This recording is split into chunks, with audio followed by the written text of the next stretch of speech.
ایک صحابی نے عرض کی حضور نماز میں دل نہیں لگتا، میرا قرآن پاک میں دل نہیں لگتا، درود و سلام میں دل نہیں لگتا۔ آمنہ کے معصوم لال نے کیا جواب دیا؟ حضور نے فرمایا جا اپنی نظر جا کے پاک کر لے، اللہ کے نبی کا وعدہ ہے تیرا سجدے میں دل لگنے لگ جائے گا۔ جا اپنی آنکھ کو طہارت دے، وضو کرا، نظروں کو پاک کر، اللہ کے رسول کا وعدہ ہے تیرا قرآن پاک میں دل لگے گا۔ جا کے اپنی نظر کو پاک کر، وعدہ ہے تیری زبان پہ درود و سلام جاری ہو جائے گا، اللہ کا ذکر جاری ہو جائے گا۔ میرے بھائیوں، عورت کا پردہ، عورت کا حجاب دین میں اسی طرح فرض ہے جس طرح نماز فرض ہے، جس طرح روزہ فرض ہے، جس طرح زکوٰۃ فرض ہے، اسی طرح عورت کا پردہ بھی فرض ہے۔ اگر کسی گھر میں عورت پردہ نہیں کرتی، اس گھر کے مکین سارے اللہ کے حضور جواب دے ہیں۔ میرے حبیب کریم علیہ السلام نے جس عورت کو پسند کیا، جس عورت کی تعریف کی، جس عورت کی بابت میرے نبی نے ارشاد فرمایا، وہ بڑے خوبصورت لفظ ہیں، صاحب احکام القرآن میں لکھے ہیں۔ میرے حبیب پاک نے صحابہ کی محفل سجائی، مجمع کھچا کھچ مسجد بھر گئی۔ حضور نے فرمایا بول کے بتاؤ خیر النساء کون سی ہے، عورتوں میں سب سے اچھی بی بی کون سی ہے، بول کر کے بتاؤ۔ حضرت صدیق اکبر سے لے کر مولا علی تک، حضرت علی سے لے کر جناب بلال تک، حضرت سلمان فارسی سے لے کر عبداللہ مزنی تک بھرا پڑا ہے مجمع۔ حضور نے فرمایا بولو سب سے اچھی عورت ہے، سب سے اچھی عورت کون ہوتی ہے؟ ایک صحابی کہنے لگے حضور جس کی نماز قضا نہ ہوئی ہو، فرمایا وہ بھی اچھی ہے پر تم میری مراد کو نہیں پہنچی۔ ایک نے کہا حضور جو خامد کی تابع دار ہو، فرمایا وہ بھی اچھی ہے پر تم میری مراد کو نہیں پہنچی۔ ایک صحابی نے کہا یا رسول اللہ جو پاک دامن ہو، حضور نے فرمایا تم میری مراد کو۔ حضرت علی فرماتے ہیں جب سب کے جواب غلط ہو گئے تو میں، قد میرا چھوٹا تھا، میں پیچھے بیٹھا تھا، میں گردن جھکا کے پیچھے سے نکل گیا۔ سیدہ طیبہ طاہرہ حضرت فاطمہ الزہرا رضی اللہ تعالی، فرماتے ہیں بی بی صاحب کے پاس پہنچا، میں نے کہا فاطمہ حضور نے سوال کیا ہے۔ حضرت فاطمہ بھی گویا مسکرا کے کہنے لگی علم کے شہر کے دروازے تو آپ ہی ہیں، تو آپ یہاں آ گئے؟ کہا حضور نے سوال کیا ہے اور مجھ سے لے کر ابو بکر عمر عثمان غنی تمام کو کسی کو جواب نہیں آیا۔ حضور نے پوچھا بہترین عورت کون ہوتی ہے، بہترین خیر النساء، بہترین بی بی کون ہوتی ہے؟ حضرت سیدہ فاطمہ کہنے لگی یہ بڑی سادی سی بات تھی، سادی سی بات تھی، سمجھ نہیں آئی؟ کہ فاطمہ بتلا دو اتنی سادی ہے تو۔ حضرت فاطمہ کہنے لگی سب سے بہترین عورت وہ ہوتی ہے نہ کبھی غیر محرم نے وہ بی بی دیکھی ہو، اگلے جملے بھی یاد رکھنے، نہ کبھی غیر محرم نے وہ بی بی دیکھی ہو، اور فرمایا نہ اس بی بی نے کبھی کوئی غیر محرم دیکھا ہو۔ صرف مرد پہ پابندی نہیں کہ وہ عورت نہ دیکھے، فرمایا عورت پہ بھی پابندی ہے کہ وہ بھی غیر محرم کا چہرہ نہ دیکھے، فرمایا بی بی نے بھی غیر محرم نہ دیکھا ہو، وہ خیر النساء ہے، وہ سب سے اعلیٰ۔ حضرت علی کہتے میں جھٹ سے آیا، پیچھے بیٹھا، بات ابھی جاری تھی، میں نے ہاتھ کھڑا کر دیا، میں نے کہا حضور میں بتاؤں؟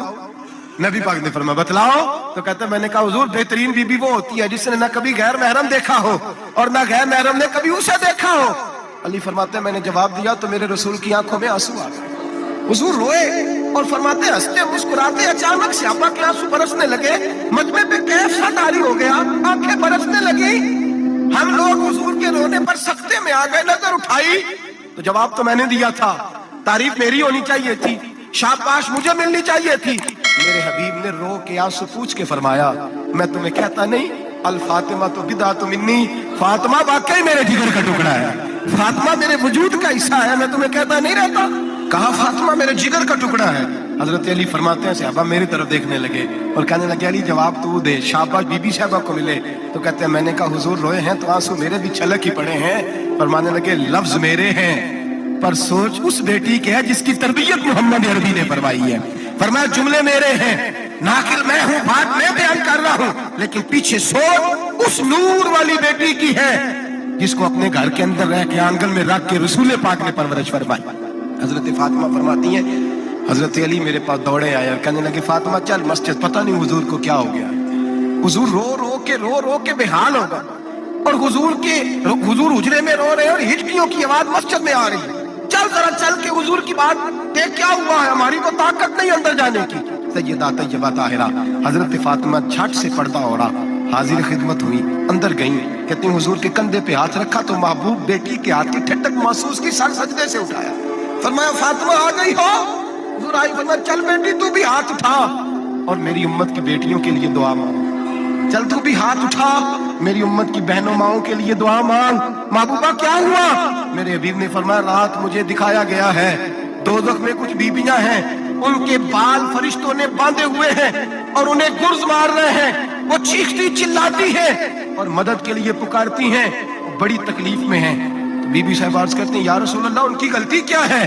تو میرے نبی نے فرمایا وہ باریک دوپٹہ اوڑھتی تھی، وہ باریک دوپٹہ اوڑھتی تھی، ان کے بال چمکتے تھے، غیر محرموں کی نظر پڑتی تھی، انہیں دوزخ میں سزا ملے گی، وہ چلائیں گی، چیخیں گی، ان کی مدد کو کوئی نہیں پہنچے گا، چل تو ہاتھ اٹھا دعا مانگ۔ حضرت فاطمہ محمد کو پیغام دیتی ہیں پردہ اوڑھ دو، حجاب میں آ جاؤ، اپنے آپ کو رسول اللہ کی بارگاہ میں جھکا دو۔ میرے بھائی آج دن بدن جیسے جیسے لوگ کہتے ہیں ڈگریاں بڑھ گئیں، لیکن اس کے ساتھ ساتھ بیویوں کا حجاب اتر گیا، سڑکیں بھی بھر گئیں۔ میرے بھائی ہر محکمے میں عورتیں بیٹھ گئیں، ہر جگہ بیویاں آ گئیں، بینک میں عورتیں آ گئیں، پلازوں میں عورتیں آ گئیں، دفاتر میں عورتیں آ گئیں، جگہ جگہ گناہ کے اڈے قائم ہو گئے۔ حبیب کریم سید عالم نور مجسم شفیع معظم صلی اللہ تعالی علیہ وسلم نے فرمایا جب بیوی گھر سے نکلتی ہے شیطان اسے تاڑتا ہے، وسوسہ اندوزی کرتا ہے، عورت نازک ہوتی ہے، عقل کی عادی ہوتی ہے، اس کو لوگ وسوسے میں ڈال لیتے ہیں۔